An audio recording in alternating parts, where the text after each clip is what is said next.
All right. So, well, on that note, Greg, we'll just go ahead and jump right into the Hello. Yeah, we're already conversation going. today. We're kind of already going.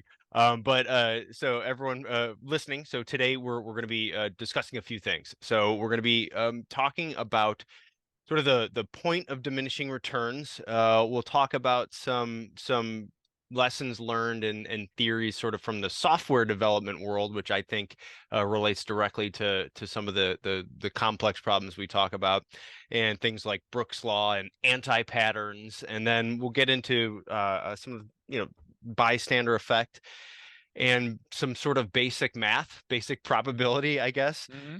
And we're going to talk about that within the context of some things that we see happening a lot. And there's certain rules, obviously, that we know about human behavior.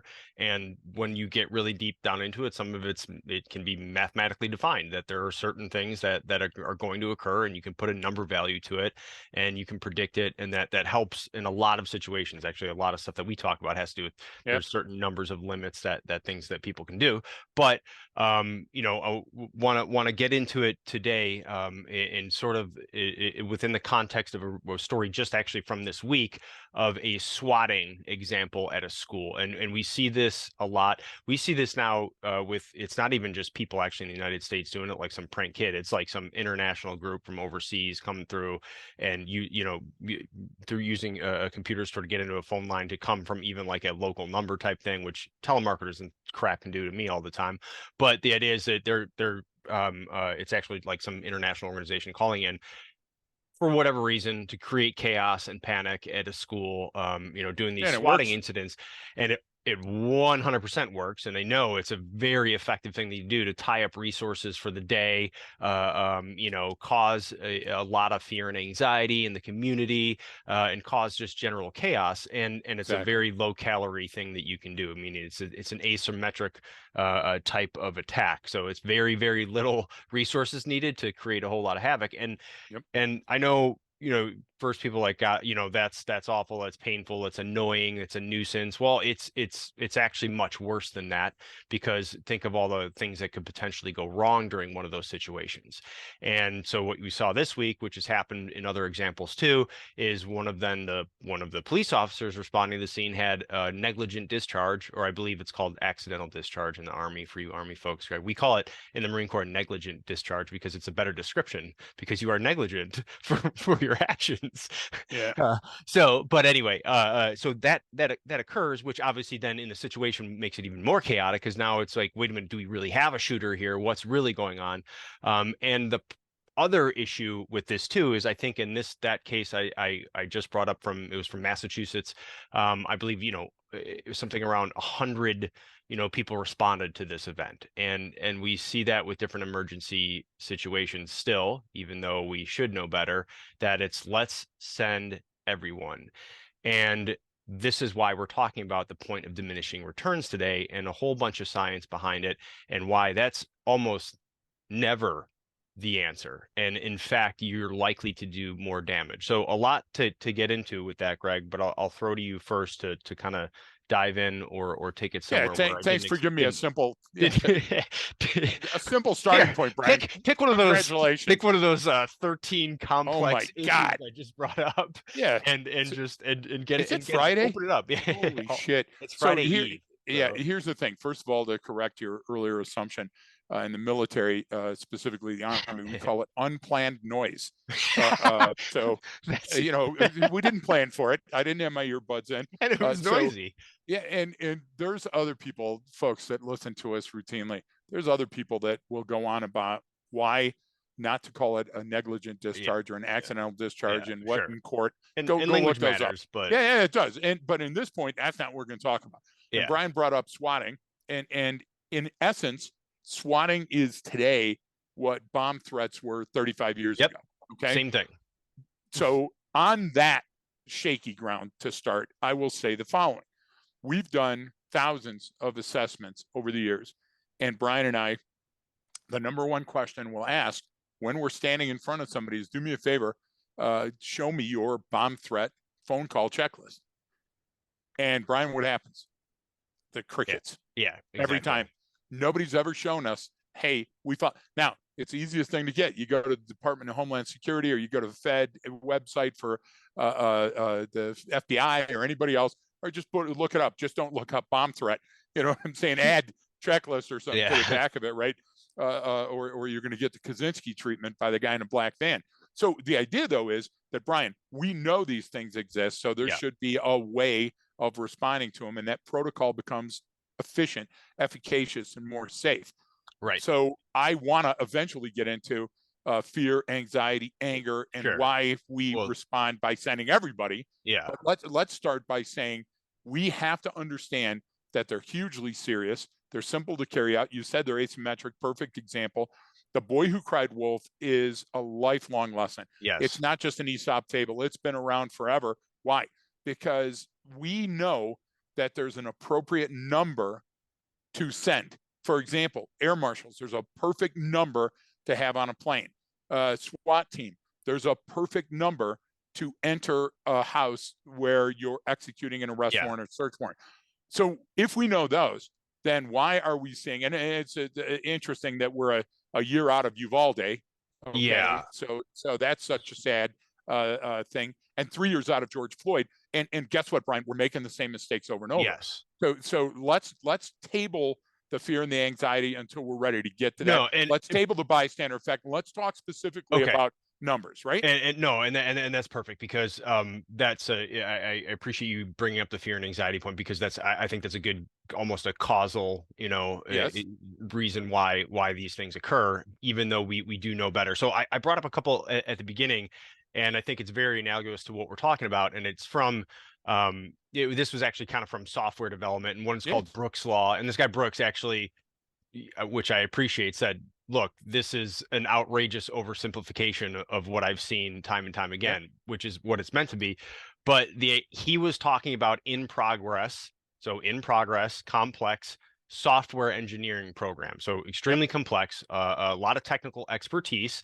So seeing where I'm going with this, and there's, we have a problem and we need to bring more people in, right? Eventually what happens, he calls this, ramp up time, what happens. But what he was basically saying is that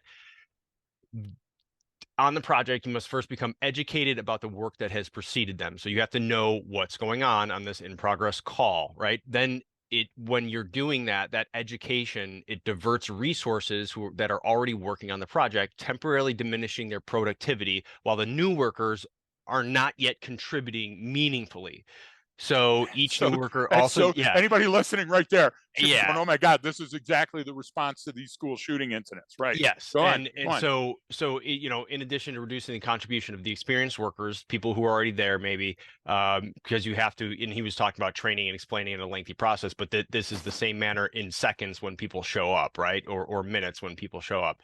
So everyone working, so basically said the other examples that he wanted to say is that, when you have these new workers come up, they kind of introduce bugs and into the project. So they create more kind of barriers. But the other thing he talked about in it, which I thought was interesting, was communication and communication overhead, as he called it, right? So your overhead have got all this extra communication increases as the number of people increase, right? That's completely normal. That's basic math. And he said, due to combinatorial explosion, the number of different communication channels increases rapidly with the number of people. So everyone working on the same task needs to keep in sync. So as more people are added, they spend more time trying to find out what everyone else is doing. All right. So that's point 2 out of this. And the third point that he made out of this, adding more people to a highly divisible task, such as, and he used the example, such as cleaning rooms in a hotel, decreases the overall task duration up to the point where additional workers get in each other's way. So he said, however, other tasks, including many specialties in software projects, are less divisible. And he points out limited divisibility with another example. While it takes, he said, while it takes one woman 9 months to make one baby, 9 women can't make a baby in 1 month.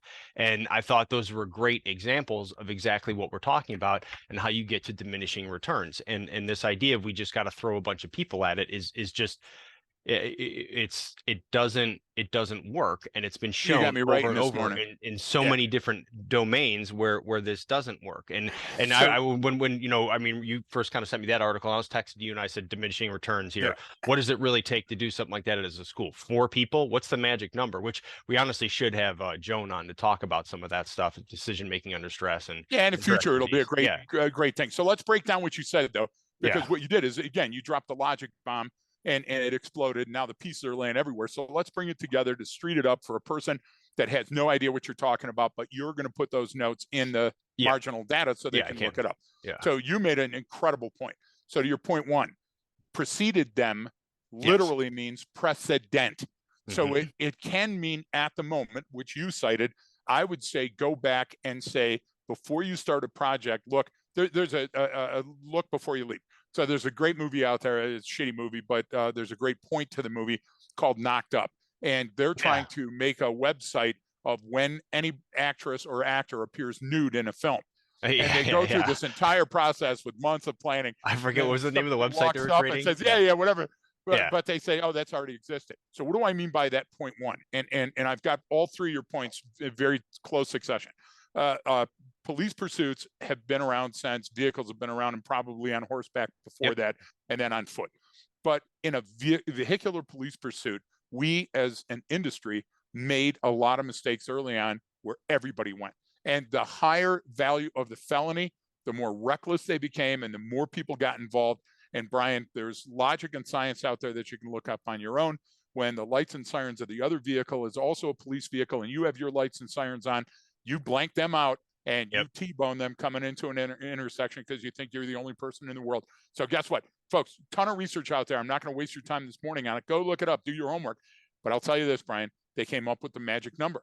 And that magic number changes if we have an air asset. So Yes. first vehicle can't take the time calling the ball because they're right in the game and they're Yep. watching. So they're So paying attention. they made a Everything is rule. going. Yep. So the second one, guess what? I'm the comms. So we don't confuse the comms. I'm the one that's got the eye on the two lead actors. And guess what? In a pursuit, you only have to come in second best. So yeah, it's a Yeah. little bit different for you folks out there that are sniping, but it's not altogether different. And I'll give you precedent again.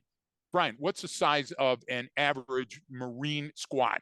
Yeah. What's the 12, oh, size of 13. a Yeah, fire exactly. team? 12. Do you see what I'm Exactly. So saying? you have Okay, three fire teams of four people. That's across the so board. Krulak just came up with that, right? Yeah. No, Krulak just yeah, threw bones, chicken bones on a plate that's evolved for thousands of years. since Tun's As Tavern. yeah, But exactly. even before that, when they looked at the phalanx and they looked at the And a Greek and company the Roman, size, and why is a exactly. company that size? You can get into, that was what Dunbar's number said. I think It, it was 150 people about is what you can manage on your own. After that, right. you So need, then, what do we go back to yeah, with the size of a tribe? So what I'm yes, saying is start looking at the big end of the funnel to the narrow end and add that to the historical precedent. And now all of a sudden you understand that numbers are hugely important here, and cop agencies should be developing time and money and spending money on hiring people to come up with what that number is. And once that number comes up, Brian, it's got to be protocol for a school, a small size school, rural.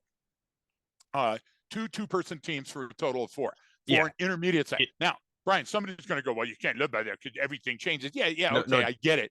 But when it changes, guess what? you, If you got two shooters, you've yeah, changed the number. So do the right. It's just research the now. math. Just do the It's math. exactly. So it's an algorithm. So that's my argument to your number one to street it up. The second thing is you talked about when the additional players come in, additional voices need to be heard. So your communication chain widens and you're going to start developing silos. So you're going to start developing extraneous information that you don't need.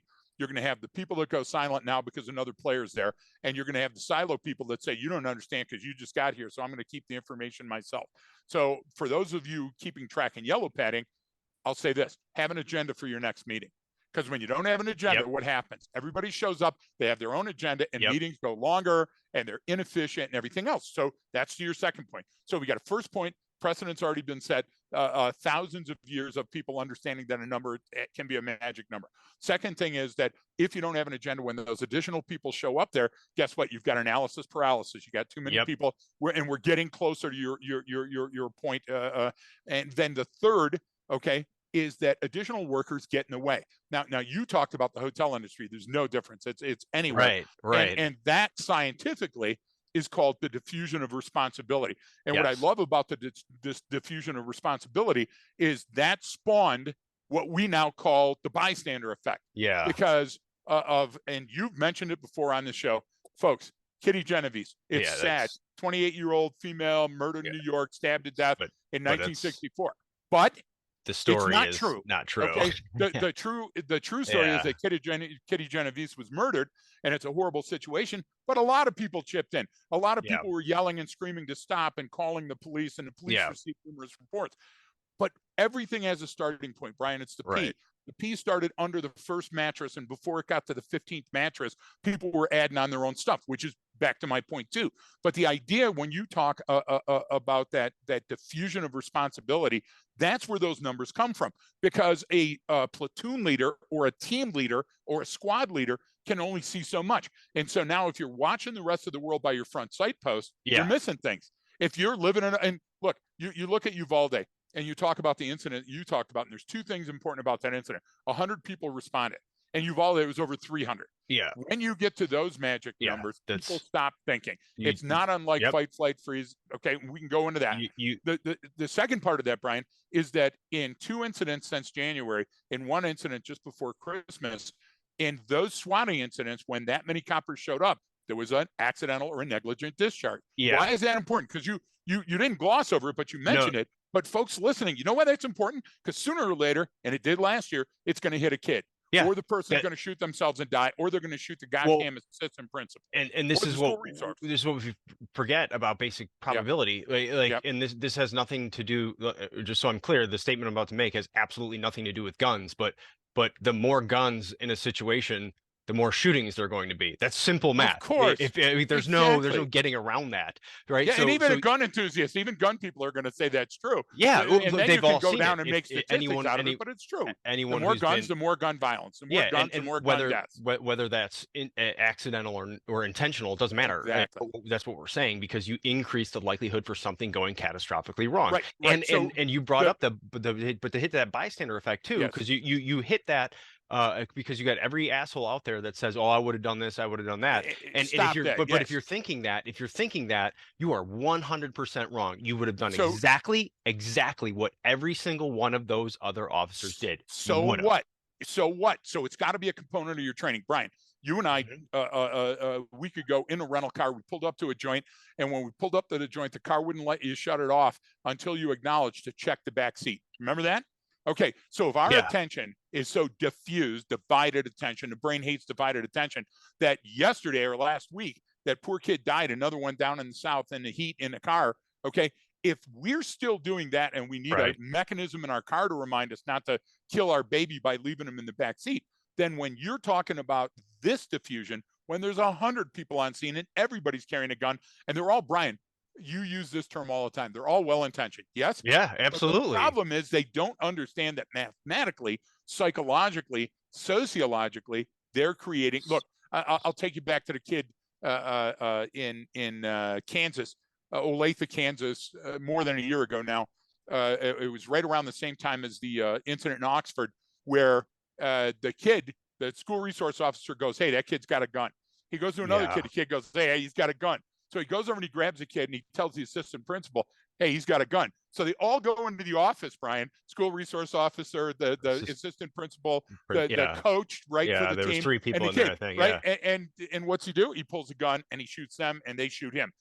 Brian, there's a magic number. And the idea is that there's all of these other factors that change based on that number of people that you bring into it. So it can be a very good thing. Like the bigger a crowd and the more people are following the rules, the others will tend to follow the rules. Yes. But what's the corollary, right? Well, the corollary is that if you got that's people rioting, the true bystander effect goes both ways like that. If everyone stands around and just watches it happen, the more likely everyone that shows up is going to stand around and watch whatever's going to happen. Now, all it takes is one person to step in and start doing something, and guess what? The rest of that crowd is then going to do that, do the same thing. And that's so the simple part. Well, what it is, and you talk about what you kind of also brought up was one of the other things that I mentioned at the beginning was, and this came from software engineering, of what this guy called anti-patterns. And I thought it was great Exactly. how he did it, or what he explained it. This guy, it was a programmer Andrew Koenig, I think was his name, inspired by this kind of design patterns way of looking things. But this was about software engineering, project management, and different processes, right? And that's what he was talking about. But what he's talking about is human behavior, because he's talking about group behavior at this point. If you're talking about a process or an organization, and he said there's two key elements in this anti-pattern that distinguish it from a bad habit, bad practice, or bad idea. So the idea is it's not a bad idea, it's not a bad practice or bad habit. It says the anti-pattern is commonly used process, structure, or pattern of action that, Right. despite initially appearing to be an appropriate and effective response to a problem, has more bad consequences than good ones. We talk about stuff like that all the time on here, right? And the other Yep. point, he said, another solution exists to the problem the anti-pattern is attempting to address. This solution is documented, repeatable, and proven to be effective where the anti-pattern is not. And he said, of course, Right. then he said, a guide to what is commonly used is a rule of three, similar to that for patterns, right? To be an anti-pattern, Exactly. it must have been witnessed occurring at least 3 times. So the idea is we create a process that's seemingly logical or well-intentioned, and it goes horribly wrong, and it almost always goes, it always has the potential to go catastrophically wrong. I mean, that's, it's always going to do more harm than good. And it's the same thing. Is like you look at the response from that school shooting in Nashville versus what happened with Uvalde. It's like, what, 4 people showed up, 3 or 4 officers showed up, and they immediately dealt with the problem in minutes, right? Right. And you compare that to, you're only going to complicate things. So, but the Well, let's problem let's is go we keep back to doing it. that. But well, it Right. goes well. Here's the thing: is why do we keep going back? Why do we keep creating these anti-patterns? Why do we keep making these mistakes? And it kind of goes back to what you brought up at the beginning about the fear and the anxiety, right? We have the process, or we have a way that we know we can point to and look at and go, this is the best way to do it. And then what happens in the moment, right? Everyone goes, Well, well, the fear and anxiety take over, and we eh, start making bad decisions. let me tell you when numbers matter, and when we forget that numbers matter, that's when we make mistakes. And I'll give you an example of this. First of all, everything that you're quoting is why I went to the computer industry when I was Right. making my theorems about human behavior, Exactly. because there were so many tens of millions of test studies before those computer engineers said, hey, there's a pattern here. Where Yeah. in humans, we didn't have that. We couldn't draw Or on we that. So couldn't see it. my research came from Yes. big data That's why I before brought big this up, data was Greg. I thought, exactly. This is no, this is wonderful. But what I most people don't know that though, Brian. You really have to take yeah. a step back because you've been living in it for Yeah. a large portion of the third part of your life, right? So let's look at World War II. Hundreds of thousands of people died. And we have a thing like the Normandy Millions. beach Yeah. invasion, right? And I mean, in an incident. Oh, Okay. yeah. Yeah. So what did we do? We poured a whole bunch of people into a hole where there was a whole bunch of people on the other side, and we kept packing them in and pushing them and shooting and bombing and blowing shit up until there was a breach. And then we expanded that breach, that fissure, that crack, by pushing even more people in. But every other form of warfare, okay, Yeah. when you take a look at it, when they sent you to Iraq or Afghanistan, they didn't send everybody to Kuwait, give them all guns and go. Okay, Yeah. there was a number and there was a plan and there was a plot. So rarely what happens is that to overcome the amount of resistance, you have to increase the amount of thrust, right? It's just like Yeah. flying, Just like, yeah. lift, right? You have to overcome the resistance to get off the ground. But it's so rare that it's remarkable. And on Sunday and Monday, we're going to be celebrating Memorial Day, right? Right. So what do I mean by that? What I mean by that is the urge to send everyone is based on fear. Yes. And so you have anxiety and you have fear. So these cops weren't anxious, they were afraid. And right now, every cop hates me. And I would tell you, stop for a minute, Yeah. because your fear is autonomic and Yeah. it's unconscious to the point that you consciously think about being vigilant about your safety. Okay. But unconsciously, your brain is calculating those things that could possibly go wrong. And you think that you're going to be the Jack Reacher that's going to be able to go in there and make the difference. But then you show up and there's a bunch of people dressed like you that look exactly like you that are standing right next to you. And that fucking equation goes sideways. Yeah. And anxiety, okay, is hugely confusing to our brain because anxiety can happen from something that occurred in the past, Well, but disable me now. And yeah, you're going, well, wait a minute, how can that? Because fear oh, doesn't do that, right? no, I look at it Anxiety does. as fear is sort of like is right now in the present, where Yes, exactly. anxiety is the fear of something coming or something that's like that I don't know that may happen, right? It's almost like that's the Right. future or But past, like you said, but anxiety can come up because you were anxious about a thing when you were a kid. You oh shit yeah, your yeah, pants the first yeah, day of school and all that yeah. other stuff. And all of a sudden I can't get out of bed. Okay. Fear is different, right? Because fear, and you got to take a look at where they come from. Hmm. Hormonally, fear, let's equate it to anger. Because if we're going to talk about how the brain works, fear, you have a very good perception that the situation you're about to go into immediately is uncertain. The fear is that you're not going to be able to control the situation. So that is a huge thing beating in your chest and in your head. Anger is when you have a really good idea of the certainty of the outcome of the Yeah, situation, right? But as it's rapidly unfolding, you feel you have to take some sort of control. So, what's the same about fear, anxiety, and anger, Brian? That you're chemically changed in the moment and you're not thinking clearly. So, right. when you're in training, you you can train for all the crap that's out there on the market now. But if you're not training the brain, then when those overwhelming waves of hormones and emotions come at you, Brian, you're not going to respond the way that you think you are. And guess what? Now that other people are watching, Brian, you're going to rein it in, or you're going to think that you got to step up and take charge. And then all of a sudden, the hierarchy is going to collapse, and you're going to be fighting with somebody else that's at the scene, and that person's going to clam up, and now you got to shit. Okay, you know where that doesn't happen? It's fire scenes. Firemen train for a very dangerous situation. Yeah, They get in there and they follow their command and they yeah. follow their logic and they still die, Brian. But it's not this It's rare. analysis paralysis where they all stand and just watch it burn down.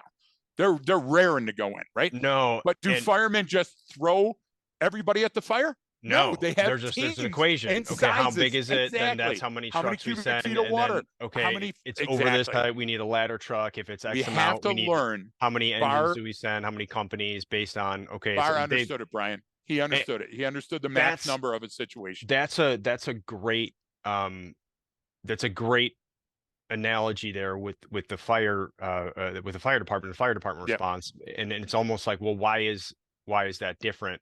You know, there's still because there's people involved, but they're not. You're there to save and help. Your likelihood of getting hurt as a fireman, yes, it's a dangerous job, So but what did it's they different. do? The numbers change But because there's a certain number of square foot to fire. Fire but responds in a that's very different. specific But manner. we look at that. We Yes, look at that differently than responding to a school shooting. we do. You know why? Because in our We don't brain, understand it, our fear and anxiety are working against us but and saying this is somehow and different. I think because we don't understand it, Right. meaning That's what meaning we it's exactly what I'm saying. Exactly. because if You're you're saying it in a very simple way. I'm making it much more complex, saying that it's inevitable. Why is it inevitable? Because of your brain and your hormones, right? So a school shooting is different. A school shooting is tantamount to walking out of Walmart to the parking lot and seeing a flippant Tyrannosaurus Rex in the parking lot. yeah, Okay, your brain even you've read doesn't about it, you've have. seen it in a I've museum, read you about it. know I it. watched a I've movie about yep, it. exactly, Okay, but I've never seen it in person. exactly. And now all of a sudden I'm there, I'm hearing shooting, I'm hearing screaming, all of those things are adding up, Brian. And I so the simplest answer is to equate exactly a school shooting, rebuild the school, have kids screaming and Well, sounds firing and stuff. But no, wait a minute, that's not the answer. that's not Okay, how. but listen, that's what you're going to get some purists right now that are thinking that's as simple as training is. Let's throw blood on the walls. Let's have a Yeah, legless kid screaming. Let's have a yeah, couple of dead cadavers. And listen, that's going to prepare you for that building on Halloween night, right? But it's not going to pay it forward. So we have to train the brain that there's a specific, that's what firemen do best. Firemen get together on a Thursday night and they have a barbecue cookout. And I'm not underplaying or underscoring how dangerous firemen are, but we're cops. We do the real thing. But the firemen, right, while they're having their barbecue and they're doing their training, they're saying when do you ever watch what's the old movie? Gosh darn, where the Dirty Dozen, where they take the people out of prison and they're going to send them into Germany. this castle to kill all of Yeah. these Yeah. Nazi leaders at the same time. And what do? They know that they don't have the intellectual acumen to do every part of it. So they say, number one, he's got the gun. Number Yeah. two, Oh, yeah, we yeah, go for yeah. the shoe. Okay, why do we do that? And It's I'm not talk dumbing it through the down, Carmen. concept I of love you. operations. I love it. But Yeah, yeah. that con op for fire, Yeah. they rehearse all the time. And you're going, wait a minute, cops do it too. We actually go to schools. Yeah, you go to schools and you have a negligent discharge. Why? Because you have too many people with guns waving around and you're not thinking of that. So is it good to train at a school? Of course it is. But how many people should go? Well, you got to think outer perimeter, inner perimeter, and who's moving through the school. And does that change? Well, it's going to change in Topeka, Kansas from Detroit, Michigan. It's going to change in Saudi Arabia than it is in Hungary. So those are the things that we should be training for now. And like things like penetration of rounds and all that. Brian, that's all magic, right? Yeah. But internal, external, and terminal ballistics, okay, have their place, but it's not in this first argument. And the first argument is what's the best response protocol for an in-progress shooter, and what makes a school so different? And so first two. And for these types of incidents, especially, well, almost with anything out there I see, I'll say it this, and you tell me if you agree. Yep. I actually think that in these situations, those police officers responding already have the requisite amount and correct type of training to handle the situation much more effectively and efficiently than we typically see them handled like this for the examples that we gave, right? I think that they're already at a level where you can. I said the problem is you're not focusing on the right parts, right? You're not focusing on the right parts of training, which is what you're talking about, where it comes down to more communication and how we move effectively versus the caliber of the weapon and how much armored stuff we have and more body armor and this and that. And it's like we focus on all those things because we can control them, but then we don't know how to do this and how we interact. It's easier. Like there's I've done missions before, combat missions with 4 people, and I was like, there's between the 4 of us and a radio, what can't we accomplish? Well, imagine how big the problem would have to be for us to get overrun or not. So, and this is just combat operations or something significant where the potential dangers is huge, and we're to be outnumbered. So that's not the dynamic. And I'm not trying to compare it saying, oh, you need military training. I'm saying no. This is about math and about how many people there are, and when 3 random people can figure out. If you can't figure out the situation with 4 people, 400 is not going to help. That's the best line. Start with that. And that should be the title of this episode, because Brian, those 4 people, what you as a leader of police or security or executive protection have to think of is who's on the ground. Do I need to change that person out? Or if that person's got a clear head, what assets do I need to give that person? Do I need to give them better comms? Do I need to give them a Halligan tool? Do they need a vest? Do they need these things? And I can be doing that behind the scenes. Brian, if you go black on ammo, you're combat ineffective. If you go black on comms or on food or on water or on medical supplies, right? So do they have a PFAC? If they don't have a PFAC, that's something I can do, a personal first aid kit. I can do that during training next week and hand them out at on-duty roll call. So what I'm saying is there's a hierarchy here, Brian, and that the supervisor, the chief of police, doesn't need to be on the scene. He needs to be supporting an element that's operationally supporting the tactical. And when it comes down to the tactical, the lowest number possible of tactical people should be going into the scene. And if 2 cops from different jurisdictions come together, that's a team. And they've got weapons and they've got training. So they've got to do a quick knee, Brian, and look each other in the eye and go, hey, I'm going high, you're going low, or whatever the things are based on their functionality training rate. And then they need to go in. Here's what's wrong.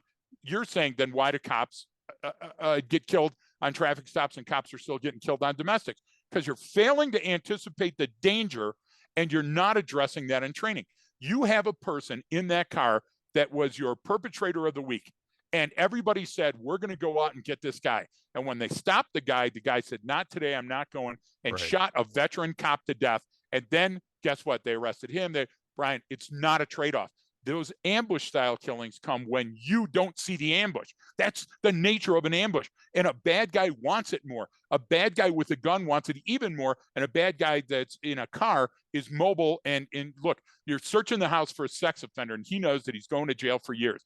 So the video that just came out a couple of days ago, he's laying next to the bed. They do a great search on the house. The last place they go is, of course, the bedroom. Usually for me, it was the bathroom.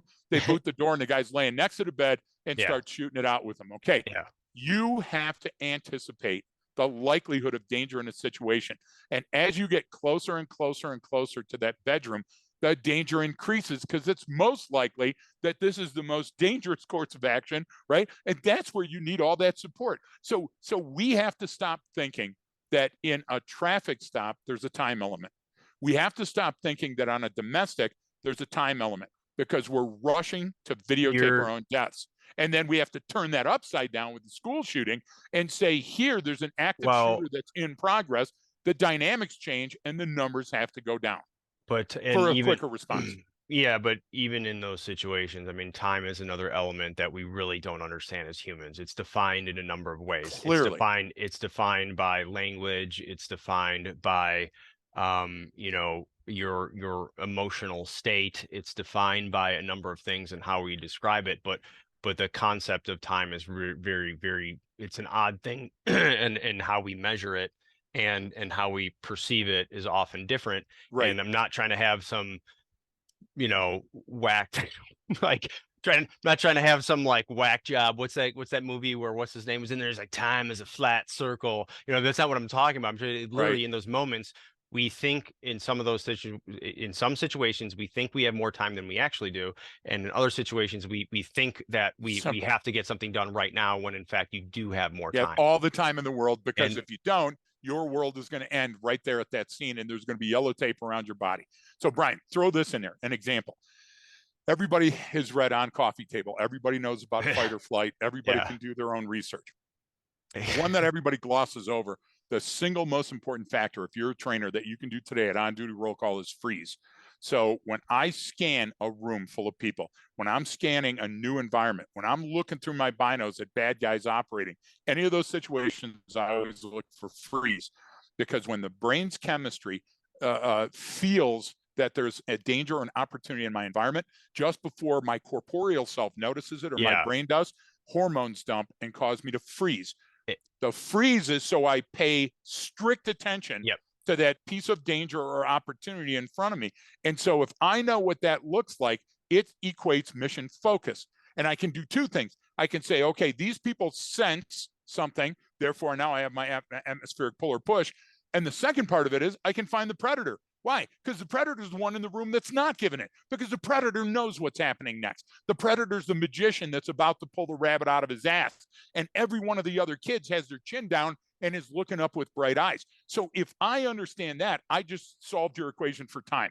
Because when does freeze occur? When it occurs. And how long does it last? How long it lasts. Because it's context dependent, stop looking at your watch. Stop thinking that there's a temporal element that forces you to act on that. So when those things start coalescing, Brian, and that wave starts happening, the atmospheric pull and push start happening, that's when you strike. How do you teach that? You got to teach it in training. And people are going to go, yeah, but it changes all the time. Yeah, I get that it changes all the time, but guess what your brain gets? Once I teach them one time, where's Waldo? And I show them again, Brian, now brain does it on its own. Hey, there's Waldo. Every time they go in that school. Well, and that's what we're talking about. I was just talking about, look at what are the key elements that you need to look for or identify, and those key elements are really the same. And I mean, we brought up a software example that is directly analogous to the response to a school shooting. Tell me how that works. Well, that's basic math. There's a limitation on human channel capacity. There's a limitation when people get together. All right, everyone looks at, oh, you got to communicate. You got to communicate. Well, if you're not exchanging any meaningful information, then there's no point in communicating, and just increasing comms. And now what did you do to the time? What did you do to the time equation? Because if we want to talk about time, now you're wasting time. Now I believe in wasting time, meaning that I believe it's a thing that can be calculated and you can be more efficient. We go back to having an agenda for a meeting. And you just gave a great example of the bystander effect. Look, bystander effect occurs when the presence of others discourages an individual from intervening in whatever situation is nigh, good or bad, Brian. So the greater number of bystanders, the less likely it is for one of them to provide aid or step up or say, hey, this is bad or this is wrong. So how do you counteract that? You counteract that through training. When you see something going on, hey, I'm calling the police. You can't do that here. You're not okay. And you go, wow, that seems pretty simple. Yeah, it is simple, because what you're doing is the more people that get You're, into the situation yeah, go back to freeze. Mentally, they're at freeze. They're calculating a profit and a loss. And when humans look at other humans in a group, you know what they start saying? Well, somebody had to have called the police. Somebody right, must already be on the way. Well, right. I'm just going to get in the way, so I'll just keep right. So the idea is that equation, Brian, isn't based on time. The equation is based on hormones, and the larger the group, we don't want to waste calories. So we've been taught in a historical survival setting that, hey, let the smallest group intervene so the rest of the group doesn't get tainted. And all we're saying today is let's go back to that Let's go mentality. back to that. Because if we go back to the origin theory, Brian, it's a pretty good origin theory. It kept us on this planet for how many millions of years, right? We're alive today, so Yeah, but obviously what do there's we something do? to it. Yeah, We got to overcomplicate it. We got to name it something. We got to give it a better value. The idea is when you're talking about the diffusion, we had to rename it. We had to yeah. rename the diffusion of responsibility to bystander effect. We know that Kitty Genovese was murdered, and we know that it had nothing to do with the bystander effect, but now it becomes the poster child for that. And that poor woman will be on forever in every Psych 101 class. And that's what I'm talking about. What we do sometimes is these urban myths and legends permeate our training, Brian, and Yeah. now they're part of our academy, and we're not smart enough to draw back a little and go back to that computer example and go, there's a better way. There's a precedent for this. And because, and there's a lot of reasons why we think this way. It's well, what that has nothing to do with this. We're talking about a school shooting. Well, that's different than we're talking about. And that's the problem, is everyone wants their own. I mean, how many times do we have to deal with that, talking to people? Well, Yep. yeah, but how does that address this? And it's like, yeah, the person working the front desk there is going to be, you want them really good at customer service, and you want them really good at security, because they're the first line of defense. It's like, we have those two things have nothing to do with each other. It's like, actually, it's the same thing when you're dealing with humans. It's the exact same But thing. what we do, it's like that. Someone's going to say, well, what the hell does a software developer have to do with a response to a school shooting? And that's the Oh my issue, is God. we're not, no one is conceptualizing these great concepts, meaning we'll do all the fucking analysis all day long, and everyone will talk and write their own theorem and get something published and do this. It's like, Yep. no. You didn't change anything that hasn't already existed. All right, so we're not good. We've now reached the point, especially with a lot We of what have to we're look talking at about. precedent. We're smart enough to go, oh wait, we were doing things wrong for a while. Maybe we need to get better uniforms and change up our tactics. Okay, that makes sense. It's like, but then we still keep looking for something else in there, and it's like, no, you haven't addressed the basic organizational issues around human behavior and human performance that contribute to every single one of these Yeah. things. And so it's going to happen again. And No, there's some you're people out there exactly right. who have done it at, in small amounts, or they go, oh, we do this at our agency, or we have that, or we do this at our company, is a thing. But if you haven't, if you haven't instilled that in everyone, it's going to continue to happen. And there's basic principles that guide all of this, so we don't need to overcomplicate it. Exactly. So go backwards, make it smaller. That's what the problem with the book Left a Bang was, is they wanted to put air back into the tire to drive on sand. You didn't need that extra air. It was fine a little bit deflated, because that gave you the traction and the sand. If you don't know what I'm talking about, look it up. Second part of that, I used to be on the gosh damn Remington website with their Remington expandable baton, being attacked by a giant. And this guy physically, and it was just massive, and he had an aluminum baseball bat, and he was swinging to hit for the fences. And the idea was that in on-duty roll call, nobody ever came up and goes, hey, today, remember gravity. It might kick your ass, right? But when we're talking about police pursuits, centripetal and centrifugal force are important. And when we're talking about interacting and de-escalating with a less than lethal tool, we're talking about force is equal to mass times acceleration. So I bested the bully with that ass baton by getting in close, figuring out the arc, doing the timing, right? And watching what his patterns were. And once I understood and recognized his patterns, Brian, I was able to withstand his onslaught and take him down. The idea is the same. All of the math that we need to solve school shootings has already been done. All of the physics has already been calculated. But what we have to do is we have to pull the focus back a little bit and look at the dynamic problem in those little instances where we can make an influence. And what we're doing is we're talking about the gun and the high capacity magazine. Yeah. We're talking, Brian, what's going to win the day is a human. What's going to fail that day is a human. What broke that day to create the problem was a human. So we got to go back to the human in the loop. The human is the simplest thing that we can influence. And if we can influence a human to think in those ways, that these small clusters coming together, that cohesion of just 3 or 4 people to be able to go in, look, and now we support it. So what do you support? You got a first aid kit that you're carrying with you that has a geolocator, and you throw it down to the first injured person and move on, right? Because you have to do that. Well, that's called op tempo. Okay, I understand it. Well, then what about comms? Well, what does the commander need to know behind me for all that other stuff? Well, that becomes your operational layer because your tactic. It starts forming itself. You see what I'm saying? And it doesn't have to be rewritten because the rules of small units, counterterrorism operation, every one of those have an FM or a TM. Is that true? Yeah. They're already out there. And most of it's open source. So what we're trying to say, folks, is don't sit there and try to solve for X by reinventing all the shit that went into it. Take a bar example and go backwards in time. Look at what the precedents are set. Start breaking down the numbers and say, hey, listen, I can do this. We can solve this. You know why I'm saying that, Brian? Because New York is way ahead of gosham, Duck, Colorado. You know what I'm saying? That small town. But it's just as likely that it's going to happen in that small town as it is in that big town. So you better get on it now, is what I'm saying. So you're saying just, I don't want to do any of that. I'm going to buy a shot spotter system. The chameleon. Okay. I need the chameleon system, and we need to activate Blue Force Tracker every time we leave the base.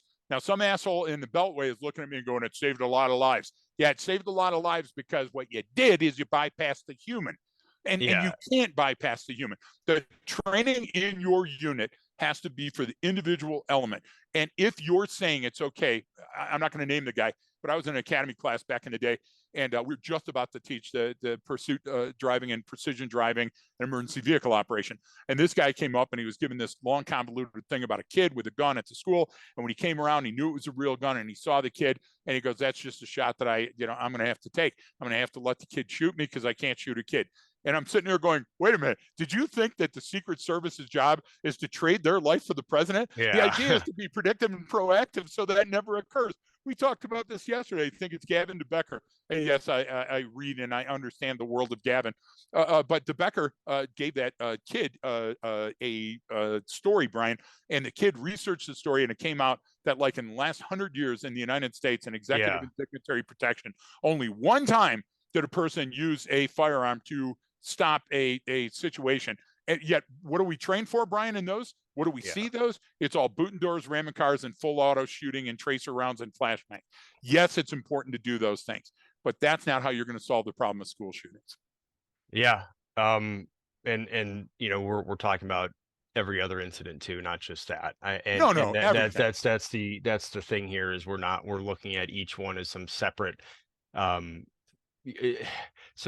confusing, big, complex problem that we need to have all of these other different training courses for. We need to figure out this, and let's research and study this when we're not just boiling it down to simple steps that all humans have to take in order to do something. And I tried the security one's a great example. I love that executive protection one where one time. Yeah, and look it up. I don't know the exact number. It might have been 70 years, Brian, but it's the same point. It's true. But what does everyone want to do? And that's that. But that's the point, because then that misunderstanding, it causes us to approach these problems in the absolute wrong manner, and especially when it's looking for a technological solution, and it's like you're relying on something that's not going to do what you think it's going to do. So let me add this element to what you just said. You're using fear to sell training. Oh yeah. So people ask, why do you break down certain videos and not every video? You can make a living on just going out to the web and doing videos. Well, just go to YouTube and look at these clowns doing it. It's horrible. So that's the first reason. We don't want to compete in a market that's surrounded by idiots. Second part of it is I saw a snippet of a video of a guy leaning into the front door, finally gets in the front door, huge guy, apparently under some sort of influence, then takes a Maddox and is trying to get into the second door and swinging like the barn door and doing all this other stuff. Look, folks, there's no equation that's going to cover that situation. One, it's remarkable. It's so remarkable that it's worthy of note. And in that situation, you have to escalate the level of violence to win. So anybody going, well, here's where you could have intervened with this and that, that's horseshit, loser. And you know what I'll tell you about that? let's talk about the situation and move it out to the parking lot. The further out in the parking lot you're doing your chalk talk, the better you're going to respond when the fear, anxiety, and anger hit you. And Brian, does anger hit those folks that are standing there? Anger hit the 300 people in Uvalde because they felt as though they should have been doing something and they were paralyzed by the freeze. So if you understand your body, if you understand your human corporeal self, if you understand your brain and the hormones, and you understand other humans, you'll have a better day. And you know what? You'll be able to reason out that situation and not fight it out or shoot it out. And look, the school shooting is one small example of how your brain works. So stop fixating on that, because you're still getting cops dying on traffic stops, and your kids are still drowning at hotel pools, right? Yeah. And people are still choking because they're not chewing enough meat. Brian, when we were at that, gosh damn, now they do the air blow things at the bathroom at the airport, Salt Lake City Airport. And it took me back to Detroit Metro, where they used to have those things that you pull down so you always get a clean one. And then they come in and they take the linen and they clean it. And right on the side of the thing, it said, don't put your head in this and hang from this. Okay. So until we can overcome how inept and stupid humans can become, we're always going to have to put the warning on a label, Brian. Yeah. I mean, when I was a kid, it was at 10 o'clock at night on the TV. It's 10 p.m. Do you know where your children are? You know, and it's like, exactly, you have to remind parents that they have children. I mean, think of it though. Those are the pervasive arguments that are similar and have been for thousands of years. That's a whole nother conversation of how we cater to or address things to the lowest common denominator, and we can't always do that. Meaning, I get why we put, like, that's an important public service announcement. I'm not against it, but you can't legislate and make plans based on the lowest common denominator. That's sort of a different discussion. But you know, we covered a lot, and we covered talking about, you know, what is the point of diminishing returns. How you know, adding more people increases the complexity, you know, and you know, you're going to get a negative outcome. Sometimes you're doing something you think is meaningful and well, and you're going to solve a problem, but you're actually making the problem much harder. And it goes back to what we always say is, like, you know, it's first do no harm. How do I not fuck this situation up? But I do that with everything. When I go in the house and you know, my wife and the insurgent are having an argument over something, or I hear her disciplining her over something she did, I don't walk in and go, "Hey, what'd she do? Are you serious?" Like, what? Well, if you did, you're not going to stay married long. No, right? but meaning, even if, like, you know, I'm not going to jump on her, you know, because my wife is yelling at her because she didn't clean up her room again after she was told 17 times, like a normal kid. I'm not going to come in and be like, "Hey, I thought we talked about this. You're supposed to clean your." How's that helping the situation? It's making it worse. In fact, I take the opposite role when that happens. I was like, "Hey, what happened, sweetie? What's mom upset about?" Okay, but you knew you were supposed to do that, right? Yeah, you're right. So it's to de-escalate the situation, you know. I mean, meaning we show up with this. I'm going to solve it. It's like, who's there? All right. If you don't think that the person there can handle the call, then why the fuck did you send them? And I've said that over radio to people before, when it's like, we were asking me 9 million questions, and I said, if you don't think I can do this job, I'll come right back to base and you send someone else. You got it. You got it. Leave me alone. Let me do my mission. So Brian, you know that you and I agree on many things, and there's very few distinctions with the different. And I'll tell you this one that I think you've heard me say before. I hate platitudes, because people grab platitudes and they throw them out there. I want to know what you think. I don't want to care what Gandhi thinks. Martin Luther King is going to help me solve my problem tomorrow. So tell me what you think, right? So let me throw this at you. Okay. I look at a platitude as a window into precedent. And if there are platitudes that are out there that already cover the situation you're in, take that. Don't just change it a little bit and add your own. Now, I'll give you an example of that. Is there a platitude out there that says too many cooks spoil the broth, or some variation of that? Isn't that what we're talking about today? We're talking about, if you have too many people and everybody has got an opinion, it's going to muck up the gosh damn salad. Well, so that's what we're talking about here, is take precedent and look back. And exactly what the computer said, before you start bringing on people, figure out, why am I bringing on those people? Because look, I'll tell you what, we worked for a company, Brian, and the company changed, and they were more into, look at what the zip code is, and look at the fancy logo, and look at the Whip It Smart name that we've got on it. and they didn't give a damn about the person they were sending out to train you. Yeah. And Brian, that's what I'm talking about. Platitudes. Look backwards. What are you going to do? Well, it's an unsustainable model. You can get away with Riding it for for a a little fall, bit. buddy. You get away with it for a little bit. And Yeah. no, and I know we see a lot of those, and people do like doing quotes or something that become just empty That's me. platitudes because you're not living by that. And there's sometimes a lot of meaning. Sometimes it's just, look, sorry to inform Sometimes you. it's a hat. Well, sorry to inform you, but Sun Tzu was a 2,000-year-old Chinese guy who told you not to fight in foggy weather and avoid siege warfare. Like there's Right. not much more to it than that. Right. And John Boyd created energy maneuverability theory and fundamentally changed the way airplanes are designed. So if you're not a fighter pilot and you're not designing airplanes, Exactly. maybe use something else. Exactly. And the coach that you're hiring, okay, better have some life experience. So all we're saying is that when it comes to the context of having too many people lined up outside the door, if we don't look at it rationally, if we don't conduct some experiments and see what came before, then we're going to repeat the danger.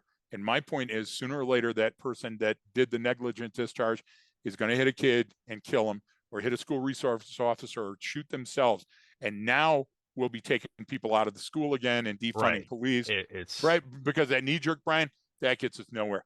And now the pendulum swings the other way, and we're spending all our money. We're spending billions of dollars on training that's not going to make anybody smarter. Nope. We're it's building. Not gonna work. Oh my gosh!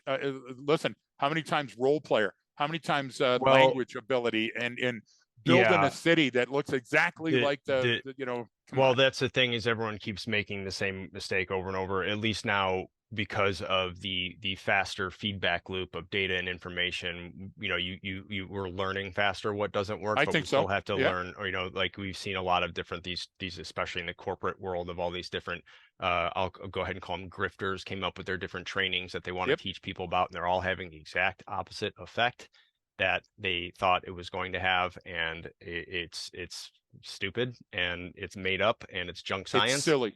But and you brought up a really good one when you talked about diffusion of responsibility, and that is that's something just that term, diffusion of responsibility. If I can stamp that into my head and walk into some situation and think about that and go, wait a minute, is my starting to see a diffusion of responsibility? Right? Is that what's happening here? That can change the dynamic of how you look at a situation very quickly. And I absolutely agree, Brian. And it goes right back. I confined space entry. We see a person that's down. It's a great one. We go down the ladder, and now we're down, and then the mom or the sister looks, and now they're down. Anybody that knows what I'm talking about, it happens every single year, and the entire family. And Brian, I sent you one in New Zealand, I believe it was, happened like where last all week of the paramedics died doing the same thing. So if you fail to understand the risk that you're about to undertake, and if it becomes your responsibility and you're not prepared for it, or if you're third or fourth person in a stack and think the first person's got it going on, but you're not sure of it, that's when you need to sharpen that pencil and you need to check the math, Brian, because that's where those mistakes occur. And that's what training overcomes. And I'm not just talking repetition. I'm talking stuff like part task training and tabletops and those things, because guess what? Somebody comes up and goes, wow, there's a better way. Or somebody goes, hey, that already exists. We don't have to reinvent the wheel. Why do you hear the term? There's another platitude, reinventing the wheel. So it's important not to reinvent the wheel. So take a look longitudinally at the efforts that have been done so far, cherry pick, and don't rush after the low-hanging fruit. There's so many people out there that want to rush after the new, Brian, the shiny, because that seems like the answer to these things. And you mentioned it with ShotSpotter. But without a human in the loop, you're pissing on yourself, and you're not going to be able to solve the problem that you think you're up against. Yeah. No, that's a good point. Go back to the dirty dozen model, right? One is that, two, it's a talk through, and it works. I mean, talk. There's never been a mission that you've been on where you didn't talk it, and you went out to the parking lot and you set up the C ration boxes, and it went through and said, okay, and Tommy, what happens if this is too heavy? Well, Jane is my partner, and we're both going to lift the perm, right? Every one of us has done that. Why do we not rehearse for the real event that way? Yeah. Well, We covered a lot. I'll put some links in the episode details too, with kind of everything we went over and the Yeah, different links to some of the software stuff I used as examples because it's just math. All, great all stuff. software, all Great stuff. computer stuff it comes down to math, and they've already mapped all that stuff out. That's why I threw that in there. I know you love that because of the I computer love it. terms. That's what's situation awareness. Same thing. That's where that Absolutely. that's a computer term. We got into sort of the complexity and the point of diminishing returns, Yep. and then I think we kind of offered some sort of basic sort of solutions that you can do on your own. I mean, meaning this doesn't have to Rather be than just spinning the problem around a different way and well, stirring up the pot, we gave yeah. you some examples, some tangible examples to think about. Well, and these are, if you, again, it goes back to understanding the elements, right? If I understand these elements and I can then see them in any situation and know that's going to be a problem, I need to intervene now because I know I see this start to coalesce. I see these elements starting to occur. That's what they were Exactly. talking about. I'm seeing number one and two. I don't want to wait for three to come up and show its ugly face. Let's go now. And that's what we're talking about. I think most people have the Precisely. experience and training to handle these situations. It's just they're not effectively using what they already have. And Yep. but that's Yep. So just throw this in. What I'm excited about, first of all, Memorial Day. Remember all those who gave the supreme sacrifice, everyone, in your own way. It's really important. Get off the shit about when somebody tells you thanks for your service. Welcome that, because that means at least they acknowledge you and care about it. And Brian, I'm really looking forward to Patreon this week because we're going to talk about graduation and some things that happen at graduation. I'm excited about that. I yep. know it's a Patreon to me is No, fun because we get to no, go it's places we can't go. yeah, and we get to show maybe some photos and Yeah, some and great stuff like photos. that, and get in there and talk about some of the things that we're not going to put on open Root source. around a little Yeah, bit, you know. we gotta put up, we got to keep the chuds out or some of them, So once you get to a certain number, there's We're going to be chuds. some in there.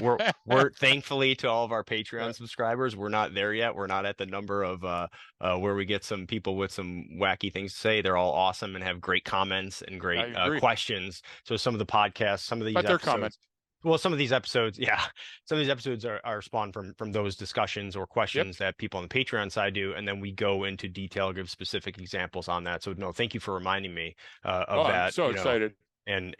So everyone listening, you can check out that side as well. It's pretty cheap, and you can go through and check out our stuff. But that's all I have, Greg. Again, I'll have Topeka. the links in the. Topeka's coming up. Everybody It check is. Brian's stuff. It's Yeah, coming up. yeah. We're excited to see you. If you're not signed up at the Arcadia Cognerati website, you should do They're not that going to and know.